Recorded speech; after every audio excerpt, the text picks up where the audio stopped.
Hello guys, welcome to my YouTube channel new style craft 22। आज लेके आई हूँ मैं एकदम नई ट्रिक। जिनको बैग बनाना बिल्कुल नहीं आता वो इस भगोने की हेल्प से बहुत ही आसान तरीके से बैग बनाना सीखेंगे। तो यहाँ पर सबसे पहले हमें एक कपड़े का पीस लेना है। तो देखिए इस तरीके से इसकी लंबाई 25 इंच और चौड़ाई है 23 इंच।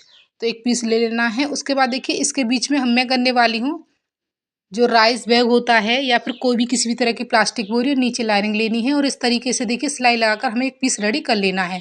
अब उसके बाद देखिए 25 इंच वाली साइड हमें इस तरीके से फोल्ड करना है, अच्छे से फोल्ड करना है, बिल्कुल बराबर हमें इस तरीके से फोल्ड करना है। और फिर उसके बाद एक बार और हमें इसको फोल्ड करना है इस तरीके से और बिल्कुल बीच में हमें निशान लगा देना है।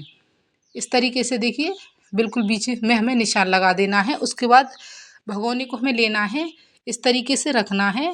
रखने के बाद देखिए अब हमें एक सर्कल ड्रॉ कर लेना है। इस तरीके से हमें एक सर्कल ड्रॉ कर लेना है। यहाँ पर देखिए हमने एक सर्कल ड्रॉ कर लिया। अब हमें बिल्कुल बीच में 2.5 इंच पर निशान लगाना है। निशान लगाने के बाद देखिए इस तरीके से हमें लाइन ड्रॉ कर लेनी है 2.5 इंच की, इस तरीके से। तो ये लाइन ड्रॉ हमें पूरी सीधी बिल्कुल इसी तरीके से करनी है जिस तरीके से दिखाया जा रहा है। उसके बाद अब हमें इसकी कटिंग करनी है। तो देखिए उसकी कटिंग हमें इस तरीके से करनी है जिस तरीके से दिखाया जा रहा है। तो बहुत आसान तरीके से फटाफट से हमारी ये कटिंग हो जाती है। तो देखिए ये कटिंग हमारी हो गई है। कटिंग होने के बाद अब हमें इसको इस तरीके से फोल्ड करके एक बार देख लेना है कि ये बिल्कुल हमारा बराबर है। अगर थोड़ा बहुत एक्स्ट्रा है तो इस तरीके से हमें कट कर लेना है जिससे कि ये बिल्कुल बराबर हमारा हो जाएगा। उसके बाद देखिए अब इसको हमें इस तरीके से सीधा करना है। सीधा करने के बाद ये कुछ इस तरीके का दिखाई देगा। अब यहाँ पर कपड़े को फोल्ड करके राइस बैग के टुकड़े इसके अंदर डाल के हमने 2 हैंडल रेडी किए हैं। तो इन हैंडल की लंबाई है 22 इंच। अब हमें हैंडल अटैच करने हैं। तो सबसे पहले बैक के कपड़े को हमें इस तरीके से फोल्ड करना है। फोल्ड करने के बाद बिल्कुल बीच में हमें इस तरीके से निशान लगा देना है। अब जहाँ हमने निशान लगाया है वहाँ से हमें 1.5 इंच पर निशान लगाना है इस तरीके से। अब उसके बाद देखिए इस तरीके से 2 इंच पर हमें निशान लगाना है। अब दूसरी साइड भी हमें 2 इंच पर निशान लगाना है। निशान लगाने के बाद हैंडल को हमें इस तरीके से हल्का सा फोल्ड करते हुए रखना है और सिलाई लगाकर हैंडल को हमें अटैच कर लेना है। तो देखिए हैंडल हमने अटैच कर लिए हैं। उसके बाद अब कपड़े को हमें इस तरीके से रखना है, निशान लगा देना है। दूसरी साइड वाले कपड़े को भी हमें इस तरीके से रखना है और निशान लगा देना है। अब एक निशान से दूसरे निशान का हम जब इसका नाप लेंगे तो ये हमारा आएगा 12 इंच।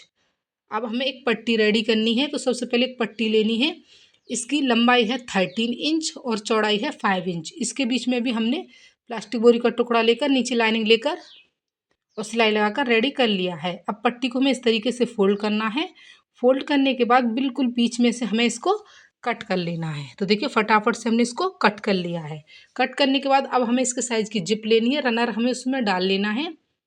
जिप की सीधी साइड अंदर की तरफ रखनी है, सिलाई लगानी है, पलटते हुए टॉप स्टिच लगा देनी है। दूसरा बड़ा टुकड़ा लेना है, सिलाई लगानी है, ऊपर से टॉप स्टिच लगा देनी है। तो देखिए इस तरीके से जिप हमारी अटैच हो गई है। अब बैग को हमें लेना है। लेने के बाद उस पट्टी को हमें इस तरीके से रखना है, सिलाई लगानी है। इसी तरीके से दूसरी साइड भी रखना है, सिलाई लगा देनी है। सिंपल पट्टी लेनी है। सिंपल पट्टी को हमें फोल्ड करके दोनों साइड फिनिश कर लेना है। दोनों साइड फिनिश कर ली है। अब हमें इस तरीके से पकड़ना है। पकड़ते हुए हमें सिलाई लगा देनी है और उसके बाद सिंपल पट्टी से इसको फिनिश कर लेना है। एक साइड से हमने इसको फिनिश कर लिया। अब दूसरी साइड से इस तरीके से पकड़ना है। पकड़ते हुए हमें सिलाई लगा देनी है और सिंपल पट्टी से इसको फिनिश कर लेना है। तो दोनों साइडों से हमने फिनिश कर लिया है। अंदर की साइड से आप देख सकते हैं हमारा कोई भी धागा वगैरह नहीं निकल रहा है। बहुत ही फिनिशिंग के साथ हमारा बैग बन के रेडी हो गया है। अब इसको पलटना है। पलटने के बाद इसके कॉर्नर वगैरह हमें अच्छे से निकाल लेने हैं। तो आप देख सकते हैं झटपट कुछ ही मिनटों में फटाफट से हमारा बहुत ही सुंदर डिजाइन का बैग बनकर तैयार हो गया है। इसमें कोई भी ज़्यादा खर्चा नहीं आया है। तो देखिए ये बहुत ही आसान ट्रिक थी भगोने से बैग बनाने की। अगर आपको ये आइडिया अच्छा लगा तो प्लीज़ लाइक शेयर सब्सक्राइब करें। Thanks for watching. Bye bye.